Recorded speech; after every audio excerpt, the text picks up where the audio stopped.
Now let's go and observe these entity usage in the nodes. So let's close this. If you go under the topics, let's close this and let's click on check order status topic. So here if you look at it, if I come to the authoring canvas, let's close this test pane. I'm gonna bring this to the middle. Let's look at the order status, and the first is the question node under the order status. So under identify, you can see that there is a order number. So that's the regex is used. So if you click on the order number, so you select the select tool, click on the order number. It checks to, so here you can see that it checks to see if the user responses match the pattern. So click on the order number, and if you scroll further down, you can see the closed list entity we have added, that is order action. It is used in as the second question. This saved their answer into the global variable called global order request. And in the question node, you can see that this allows you to display selectable options from the directory in the chat like you saw in the testing previously. Now let's look into the topic management node. Microsoft Copilot Studio allows authors to redirect to separate topics such as escalations. So here you can see that there are multiple options we have seen in the part 1 video, where depending on what user provide, conversational node can be created to handle the escalations, things like that. So typically the topics are set to trigger based on what user are typing or saying to the agent, or based on an event such as an escalation, conversation start, or other system topics with event driven triggers. So let me show you how you can add a topic management. So here we have a redirect option and end of conversation. So if you click on plus icon, and then you have multiple options here: send a message, ask a question, ask an adaptive card. Along with that, there is something called topic management. So I'm going to select topic management, and within topic management you can see there are multiple options. First one is go to another topic. So this node has an extended flyout menu where you can transfer the conversation to another one of your topic. So you can see that these are the other topics already I have. So if I want to connect this node into another topic, I simply press on it. That creates another connection. End current topic selection means that this option ends the current topic.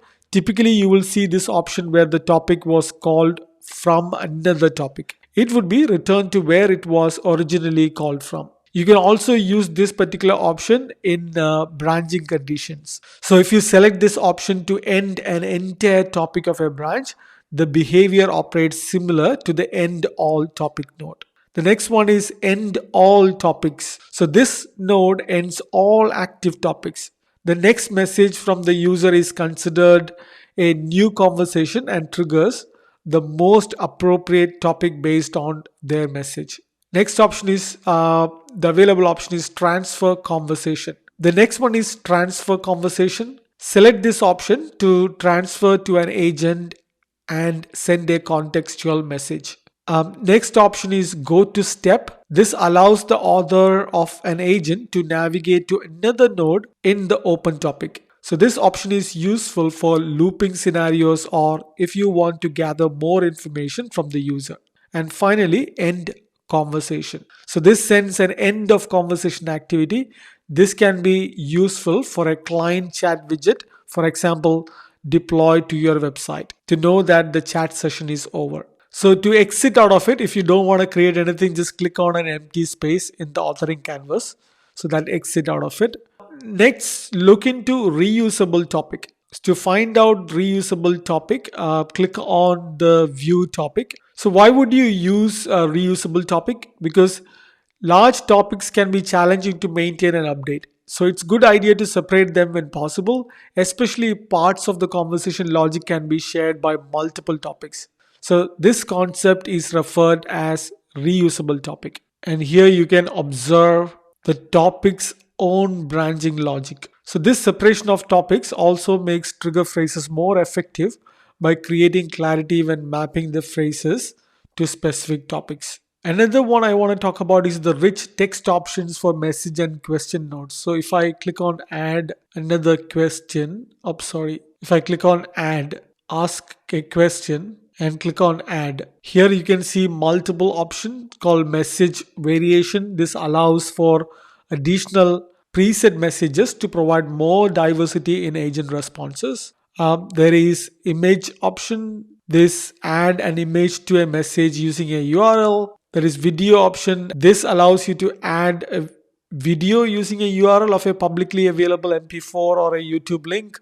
There is a basic card option. This option includes simple cards that provides adaptive cards such as visuals and the ability to add buttons with basic actions, things like that. We will see this later. And adaptive card, you can use adaptive cards, which are platform agnostic cards that are designed to be flexible to suit the need at the time, including requesting action, displaying information, etc.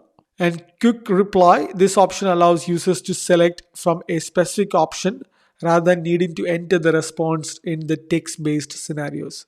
So there are quite a number of rich text options for message and question notes. So next I want to talk about the rich text option in the message note. So if you go under topics, under system, click on conversation start, and you can see that there is a trigger for the conversation start that is on the start of the conversation. Here you can see there is a message. So instead of a simple message, there is an image as well. So bot builder image. So that's what you have seen whenever you test something. You can see that instead of a regular message, you will get the default messages, this image, because we have added this option here, the media option. So if I click on this image, let's exit this test area. So if I click on this image, you can see where this is coming from. The title and the URL for this is coming from the learn site. So here, if you want to add another message variation, all you have to do is click on add, click on message variation. And this node already incorporates both image and quick reply options. So in the message variation, I'm going to type in, hey there, I'm the virtual assistant here to help you explore Copilot Studio. And let's scroll down at the bottom of the screen. So we have a quick reply called help with my order. So I'm going to add one more. I'm going to add check ticket status and click on save. Now if you go and test this, now we will have a new option. So let's refresh it. All right, so you can see that the bot has come up with saying that, hey, I am your virtual assistant here to help you with Copilot Studio. This is exactly we have added now. And on the quick reply, there was an existing option called help with my order. Now we have added a new option called check ticket status. So that is running at the moment. Of course, I can get you the status as long as if I provide the order number ORD dash some number, it is going to pick up what's your ticket number, things like that. Next, let's look into the code view and power effects. So to do that, click on this ellipsis called more and click on open code editor. This code editor is incredibly useful for advanced authors and developers, and who are given the ability to view and edit a topic's YAML code directly within the web browser. When saved, the changes are immediately visible in the graphical authoring canvas. So what you're seeing on the screen is the YAML code of this particular agent what we have built. So we have been using so far the graphical user interface. Now this is the coded version of the same agent. So if you're not making any changes, click on close code editor. Next, let's learn about formatting a date with Power Effects. So for that, let's click on topics. Select a topics. I'm going to select the check order status. I'm going to exit out of this test. Scroll down till you find order check status. And under the branches, scroll down till you find set variable value right here, this one.